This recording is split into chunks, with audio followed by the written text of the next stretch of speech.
السلام علیکم ورحمۃ اللہ وبرکاتہ۔ جیسا منہ ویسی چپیٹ، جی ہے جو روح وہ جو فرشتے، جیسے روح ویسے فرشتے۔ ایک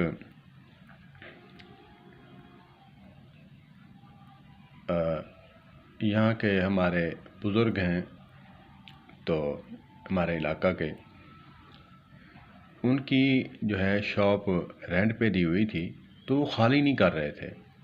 ان کو لگا کہ یہ قبضہ ہی نہ کر لے، کافی 2-4 مہینوں سے کہہ رہے تھے، پیار سے محبت سے نہیں مان رہا تھا۔ ان کو ایک منطق سوجی، انہوں نے ایسا کیا کہ بچوں کو بلایا، 10-10 روپے دیے، اوپر اس دکان کی چھت پہ وہ خود رہتے تھے، تو اس دکان کی چھت جو ہے ٹائلیں نکال کر بچوں کو کہا اس پہ جو ہے نا آپ ٹٹی کرو، آپ کو 10-10 روپے اور دوں گا۔ 8-10 بچوں نے نا انہوں نے ساروں نے جو ہے ٹٹی کر دی، اس کی نیچے ساری شاپ جو ہے وہ گندی ہو گئی۔ جب آ کے دکان اس نے کھولی، شاپ کھولی تو دیکھا تو سارا سامان جو ہے لبڑا پڑا ہے، سارا گندا ہوا پڑا ہے۔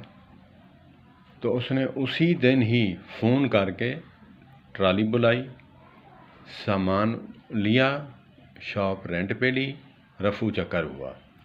یہ واقعہ اسی کی زبانی میں نے سنا ہے۔ وہ بیٹھا تھا، مجھے کہا کہ آپ کون ہیں؟ میں نے کہا میں فلاں ہوں، بتایا، کہا کہ ایک آپ کے برادری کے وڈیرے تھے تو انہوں نے نا میرے ساتھ ایسے کیا تھا، تو میں اب اس کو دعائیں دیتا ہوں۔ تو میں اس وقت ہنستا تھا، میں کہتا تھا یار یہ گالی دینے کی وجہ یہ ہنستا کیوں ہے؟ مجھے اب سمجھ آتی ہے بات۔ اس نے کہا کہ میں ساری زندگی رینٹ پہ ہی رہتا، اب یہ میری دکان اپنی ہے۔ اس کا ڈنڈا جو ہے مجھے کام کر گیا، تو بڑا جو ہے وہ خوش تھا۔ اب وہ بھی بزرگ ہے، کہا ہے کہ میں دوتے پوتے والا ہوں، اب میری شاپ جو ہے تقریباً جو ہے 1 کروڑ کے قریب ہے۔ اس وقت جو ہے میں نے لی تھی کوئی 2-4 ہزار روپے کی۔ تو اللہ پاک ان کو بخشے، اللہ پاک ان کو غریق رحمت فرمائے، دعائیں دینے لگ گیا۔ میں نے کہا یار یہ عجیب بات ہے، تو لاتوں کے بھوت باتوں سے نہیں مانتے، لاتوں کے بھوت باتوں سے نہیں مانتے۔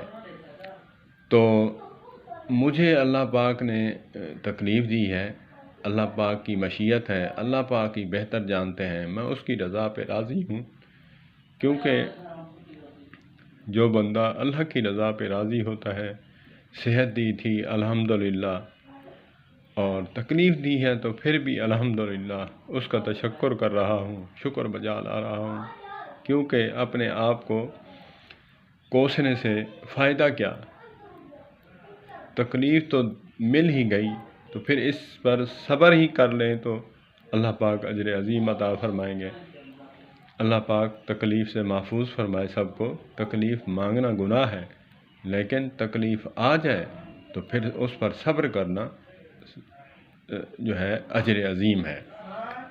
تو آج ہی میں 5 مہینے سے بیمار ہوں، برین کا مسئلہ بھی ہے، اور جو ہے تو 5 مہینے سے مجھے برین کا مسئلہ ہے، تو میں گولیاں کھا کے سوتا ہوں، ٹیبلٹ، تو میں آرام کرتا ہوں۔ یہاں پڑوسی شادیوں پہ دول دمامے، ریکارڈنگ، میوزک سب چل رہے ہوتے ہیں۔ میں پریشان تھا، میں ایک دن اپنی بھانجی کے گھر کا سوچا کہ میں وہاں جا کے رات گزاروں۔ ہم نے دین کیا سیکھا ہے؟ ہم مسلمان ہیں، نفس کٹا لیا، ہم جی جو ہے نا طہر کر لی ہے بچے کی، اذان دے دی ہے، اور بس جانور کی طرح چھوڑ دیا ہے۔ یہ دین ہے؟ یہ دین نہیں۔ مکمل دین اگر ہے تو وہ یہ ہے کہ نماز کے ساتھ ساتھ حسن سلوک، اخلاق، پڑوسی کے حقوق، یہ سب ساتھ چلتے ہیں۔ جیسے ایک گاڑی کا پہیہ پنچر ہونے سے گاڑی ناکارہ ہے، بیکار ہے، تو اسی طرح اراکین اسلام میں سے ایک پر عمل کرتے ہیں، باقی نہیں کرتے، وہ اللہ پاک بہتر جانتے ہیں، اجر عظیم عطا فرما دے، اس کے آگے دیر نہیں، بے نیاز ہے وہ. لیکن اس پر دل کو خوش کرنا کہ میں جی بس جنتی ہوں، نہیں. 5 مہینے سے میں پریشان، شادیاں ہوتی، سب کچھ ہوتا. تو اب کیا ہو رہا ہے کہ 5 مہینے ہو گئے ہیں کہ میرے دروازے کے سامنے روڈ ہے، گلی ہے، محلے کی گلی ہے، روڈ نہیں ہے کہ عام درخت ہے یہاں جو ہے باہر کے لوگ بھی گزرتے ہیں، ایسا نہیں ہے. تو یہ گلی ہے، اندر کی گلی ہے، تو مین گلی نہیں ہے. یہاں پہ بچے ایسا شور کرتے ہیں، منع کرنے پر ڈبل کرتے ہیں. ان کے والدین کو بھی کہا ہے، وہ نہیں مانتے. تو آج میں تہجد کے ٹائم جب اٹھا، اللہ پاک نے توفیق دی، میں نے اللہ سے دعا کی، اللہ ان کو ہدایت دے، میرے اندر کمی ہے، اللہ ان کو ہدایت دے. مجھے اللہ پاک نے ذہن میں وہ بات ڈالی کہ جیسے جو ہے اس بزرگ نے منطق استعمال کی تھی، تم بھی منطق استعمال کرو. تو آج میں نے MP3 پہ تلاوت کلام پاک لگا کر اور میں نے اپنی دیوار پہ لگا کے ان کی طرف منہ کر کے رکھ دیا.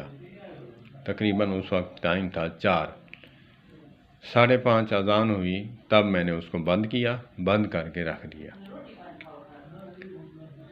تو میری بیوی نے کہا یار ایسا نہیں کرو. میں نے کہا سونیاں تینوں نہیں پتا، جدوں تیرے کول بندے آن گے نا کہ سانوں ڈسٹرب کیتا ہے، انہوں کمی کہ وہ میرا میاں ہے نا، انہاں دا دماغ جڑا نا بچیاں والا ہو گیا، تو تسی نا او دے کول جاؤ. تو میں کہ جدوں میرے کول آن گے نا، میں انہوں نے کہاں گا تسی اپنے بچے نو روکو، ٹھیک ہے، تے بس پھر میں رک جاؤں گا. نہیں تو میں 3 بجے جدوں اٹھنا تہجد دے ٹائم، میں اسی ویلے ہی لا دیاں گا. تو میں نے اس کو کہا، بیوی کو میں نے کہا انشاءاللہ العزیز یہ اپنے بچوں کو ڈانٹیں گے، ماریں گے، اور جب ان کے بچے دودھ پیتے بچے رو کر اپنی ماں کا پستان کاٹیں گے نا، تب یہ چیخیں گے، آئیں گے میرے پاس، پھر ہاتھ بھی باندھیں گے اور یہ منتیں بھی کریں گے. پھر ان کو جو ہے نا سبق سکھانا مقصود ہے. اور کبھی ایسا کرنا بھی آقا کریم علیہ الصلوۃ والسلام کی سنت بن جاتا ہے. وہ کیسے؟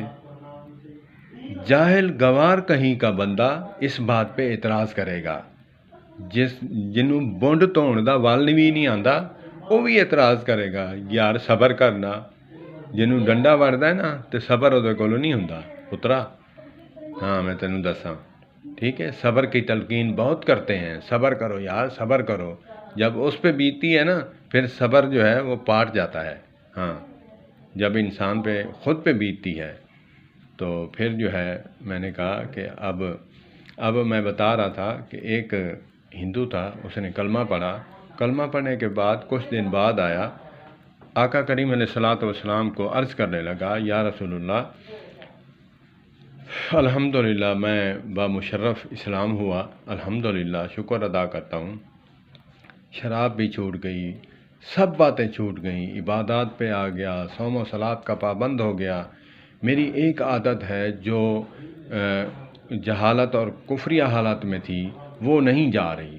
آقا نے پوچھا صلی اللہ تبارک و تعالی علیہ وآلہ وسلم کیا ہے وہ؟ کہا کہ زنا. وہ مجھ سے نہیں چھوٹتا، کچھ عرصہ کے لیے میں کوشش کروں گا، آپ اجازت فراہم کر دیں. پتہ ہے آقا نے کیا فرمایا؟ آگے اس کو جو ہے گالی نہیں دی لیکن ہمیں منطق سکھائی. ایسے بندے کو ایسا ہی جواب دینا چاہیے. تو آقا نے پتہ ہے کیا فرمایا کہ اگر کوئی تیری ماں کے ساتھ ایسا کرے، کہتا میں تو اس کی آنکھیں نکال لوں گا. کہا کہ تیری بہن کے ساتھ ایسا کرے، کہا اس کی میں آنتڑیاں نکال لوں گا. گرم ہوتا چلا گیا. مقصود تھا سمجھانا. تو آقا نے فرمایا کہ تیری بیٹی کے ساتھ ایسا کوئی کرے تو کہا کہ میں تو اس کو ذبح ہی کر دوں گا، کاٹ ڈالوں گا۔ آقا نے فرمایا جس کے ساتھ تو کرتا ہے یا کرے گا تو وہ بھی تو کسی کی ماں ہے، کسی کی بہن ہے، کسی کی بیٹی ہے۔ اس نے کہا مجھے قرار آ گیا، مجھے سمجھ آ گئی۔ تو ایسوں کے لیے ایسی باتیں ہوتی ہیں۔ اللہ پاک ہمیں سمجھ عطا فرمائے۔ والسلام علیکم ورحمۃ اللہ۔